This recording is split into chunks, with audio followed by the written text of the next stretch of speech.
So here we are, just a few days into 2021, and already Xiaomi has spunked out its first new smartphones of the year. I mean, seriously guys, feel free to take a break at some point, any point. But regardless, this marvellous little motherfucker right here is Xiaomi's fresh new Redmi Note 9T, a 5G ready budget smartphone boasting typically strong specs for an affordable asking price. Just €229 in fact, so around 200 quid, with early bird discounts on offer if you are proper keen. So is the Redmi Note 9T strong competition for the likes of the Realme 7 5G and of course Xiaomi's own Mi 10T Lite? Well, I'm going to whip it on out of the box now, take you on a full on tour of the hardware and the software. And for more on the latest greatest tech, please do plug, subscribe and ding that notifications bell. Cheers! Gotta love the usual sick Huawei burn, with easy access to the Google apps you use most. Okay, so let's see what you actually get in the box along with the phone. You get a big old beefy user guide in like every language ever. Bit of 2-pin charge and plug action. Hold on to your pants because it's a Type-C USB cable. And remember what your mama told you, always wrap it up to stay safe. It's our old friend the condom case. I of course will be ignoring mama's advice as I'm actually reviewing the Redmi Note 9T just to test out exactly how rugged it is. And hopefully you shouldn't have any problems on that front because you do get a pre-installed screen protector on the Redmi Note 9T. You've also got Gorilla Glass 5 coating underneath that for double the protection, and then around back it is just plastic sadly, but hopefully you should at least stop it from, you know, shattering into bits if you happen to drop the bloody thing. And this right here is the Daybreak Purple version, so a nice colourful hue, but you can also grab the Redmi Note 9T in Nightfall Black if you want something a bit more boring. And as you can hopefully make out there, the back of the phone is actually subtly textured as well. It does feel quite rough when you're rubbing your fingers across it. And that's just to help grip, of course, so at least it's not super smooth. It's not just going to slip straight out of your hands, especially when you've been munching on a bit of a doner and chips. Now, plastic back certainly feels pretty sturdy. You know, there's no obvious flex or anything. It all feels well sort of constructed and everything, and I like the way that that camera lens doesn't jut too far out of that arse end either. So if you lay the Redmi Note 9T down on a desk or some other flat surface, you're busy like tapping out a message or something like that, it doesn't shake about all over the place. But yeah, pretty standard budget smartphone design, to be fair. You've got your SIM tray over here on the left edge. On the right edge you've got your indented power button, which doubles as a fingerprint sensor just below the volume. Up top it looks like you got a bit of IR blaster action, and then down below you got your Type-C USB charger and a headphone jack. Huzzah! And like most budget smartphones, of course, there's no water resistance, but you do have a splash resistant finish according to Xiaomi, so if you do have to spill a beverage on it, no need to panic. Anyway, it looks like we've got some juice in the tank, so we'll get the Redmi Note 9T all set up and we'll tour the rest of it. And when you do come to slap a SIM card in, it's also worth noting, in fact, you've got dual SIM support here on the Redmi Note 9T, and not only that, but both SIM cards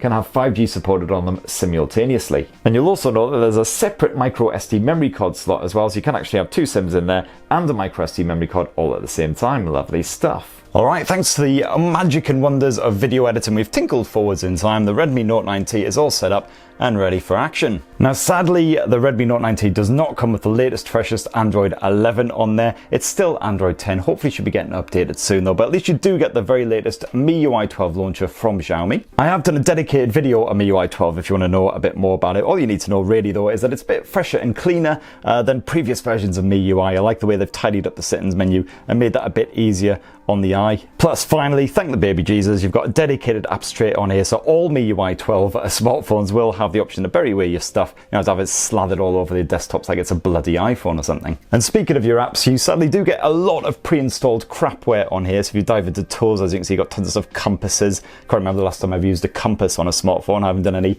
navigation since I was in the Boy Scouts. You've got the Mi Remote app to use that IR blaster if you actually still use an IR blaster. You've got the recorder, screen recorder, all of that. Good stuff. You dive into more apps though, you've got even more crapware on there, so Amazon shopping, good old eBay, and then stuff like Facebook, blech. And thankfully the majority of this stuff you can just remove it if you don't want it, just get rid of that shiz. TikTok I still don't understand. I'm too old, not gonna lie, just too old for dancing shenanigans. And of course you've got the usual selection of the best games that nobody's ever heard of, including a bit of tile fun, because nothing screams fun louder than a bunch of tiles. I get the film Block Puzzle, I might be getting a visit from Tetris's lawyers any day now. But anyway, Anyway, once you've dealt with all that crap, the good news is that the Redmi Note 9T boasts all of the features that you would kind of expect to find packed on there. So for instance, if we dive into connections, you'll see we've got a good bit of NFC support on there, which can be used for your contactless payments. Apparently, I will be testing this because sometimes it's a bit ropey in the UK, sometimes it's not always supported. You've got your dual band Wi-Fi and everything. If we dive into About Phone as well, you'll see that I've got a 128GB model here. You can actually pick up the Redmi Note 9T in a 64GB model as well. If you get that 64GB model, then it's UFS 2.1, whereas the 128GB model has UFS 2.2 storage. Just a bit of geeky shiz there for my fellow nerds. And as mentioned before, it is an edge-mounted fingerprint sensor built into that power button, and so far, touch wood, seems nice and reliable. Just a quick tap of your digit, and as you can see, you're basically straight into your desktops, no worries. And you've also got face recognition built into MiUI 12 as well to back up that fingerprint sensor. Let's just get that all registered. Keep your face inside of the F-frame, and let's just see if that's actually any good. So I'll use a finger I haven't registered, and it's now scanned for the face, and as you can see, it's recognized it, so we can now get straight in. Or if you can't be asked with all that pesky swiping, well, there is an option to just unlock straight into your desktops. So as you see, face is recognized, boom, no dicking about. And for the display, again, it's very similar to a lot of other Xiaomi and other budget smartphones in general. It's a 6.53-inch IPS panel with a full HD plus resolution, so pretty much what you'd expect at this price point. I certainly have no qualms this early on. The Full HD Plus resolution means that the detail levels are strong, so video looks nice and crisp, as do photos. Colours look perfectly natural. You can give them a bit of a boost in the display settings, not that it makes a huge amount of difference. And you've got full Widevine L1 support on the Redmi Note 9T as well, so that means you can stream HD quality stuff on the likes of Netflix, no worries. And as usual, you've got a dinky little selfie orifice stuck away in the corner there, which intrudes a tiny little bit when you go full screen, but it's nothing to get your panties in a twist about. If you dive on into the display settings, you can choose between light and dark mode. As usual, you also have a reason mode as well, which you can schedule, and that just acts like a blue light filter, just making everything warm and easy on the eye, so it doesn't cane your eyes when you're browsing stupid stuff until 2 AM like you shouldn't be. Unless we're talking about browsing my fantastic YouTube videos, of course, in which case, knock yourself out. And quite a lot of budget smartphones actually offer a dual stereo speaker setup as well, and the Redmi Note 9T is no different. Let's actually check out a video and see how it sounds. By two alternative options, the GTR2E and the G2S God. And yeah, as far as those audio chops are concerned, the Redmi Note 9T certainly does not surprise either. That top speaker is rather tinny and noticeably weaker than the bottom mounted speaker, but you know, it's nice to have that stereo setup all of the same. And on top volume, you know, pretty punchy audio. It'll certainly easily be heard over a fair bit of background clamour, although obviously if you're listening to music, you're going to want to get involved with that headphone jack or a bit of Bluetooth. Now, the Redmi Note 9T is powered by Mediatek's Dimensity 800U chipset. It's a 5G ready chipset, and it's the same one that you'll find packed inside of the Realme 7 5G. That's why the Geekbench scores are very similar here on the Note 9T. And so far, touch wood, the performance seems as reliable as you'd expect here on the Redmi Note 9T. You tap an app and up it pops. No messing around or anything. Job done. As mentioned before, you got full 5G support as well on the Redmi Note 9T, making it one of the most affordable smartphones that support 5G right now, alongside the likes of the Xiaomi Mi 10T Lite and that Realme 7 5G as well. It is just sub-6 5G, of course, like all budget smartphones. You don't get that millimeter wave super whizzy 5G. You'll have to up your budget for a bit of that if you want a bit. Here in the UK, we've only got the sub-6 anyway. God knows when the millimeter wave's going to arrive, so no biggie at all. Now, as for the battery, well, the Redmi Note 9T has a 5000 mAh cell stuffed inside. Pretty standard for most budget smartphones. I'd expect a full day of intensive use out of that, no problem whatsoever, although it is beaten by some rivals like the Poco M3, have a 6000 mAh cell stuffed in there, and of course the Moto G9 Power. And you've got 18 watt charging using that bundled adapter as well, so hopefully it shouldn't take too long to power back up. And let's finish up with a squint at that triple lens rear camera tech slapped there on the back of the Redmi Note 9T, and what you get is a 48 megapixel primary lens backed by a 2 megapixel depth sensor and a completely pointless 2 megapixel macro lens.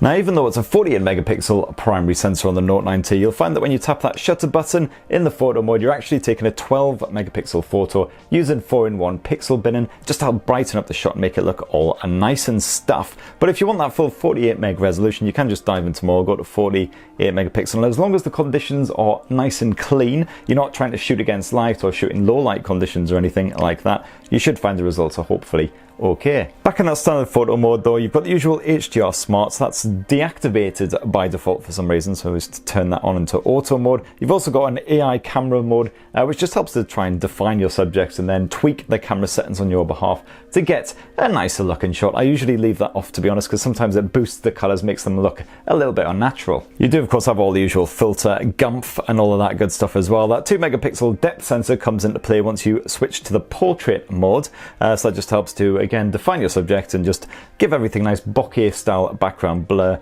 behind them to help them stand out. Oh yeah, and when you first start using the camera app as well, don't forget to immediately switch off that annoying watermark feature, otherwise all of your photos will be tainted with one of these annoying little things. Thankfully that's nice and easy. Just tap these little 3-line icon up in the top corner. That brings up all the various settings. You've got the likes of the timers, the aspect ratios, all that good stuff. If you jump into settings from there, you can then turn off that stupid watermark. And in those camera settings is where you'll find the macro mode as well, but just don't do it. You've got plenty of other camera modes you can play around with in that more section, the most intriguing of which is of course the night mode. This usually works out pretty well for your low light shots on these Xiaomi smartphones.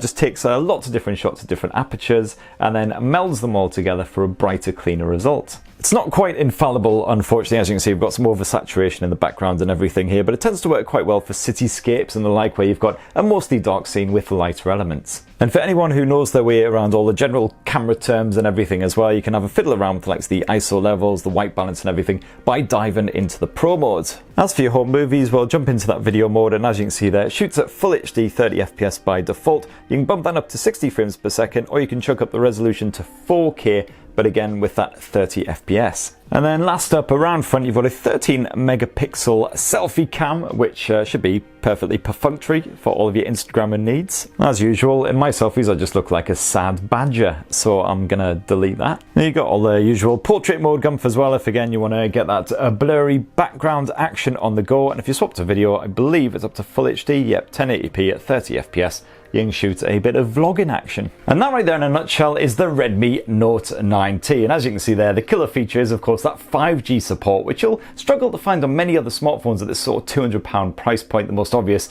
alternative being Xiaomi's other 5G smartphone, the Mi 10T Lite. Besides that, it looks like pretty much business as usual as far as Xiaomi budget smartphones go. You've got the 5000 mAh battery, the full HD display around 6.5 inches, stereo speaker setup, which is always nice to see, and that MiUI 12 UI as well, gotta love that. So let me know what you think down in the comments below, hopefully bringing you a full review, and also I'm going to do a couple of side-by-side comparisons if I manage to find the time as well with some other budget 5G smartphones. And please do poke subscribe, ding that notifications bell, and have yourselves a lovely rest of the week. Cheers everyone, love you.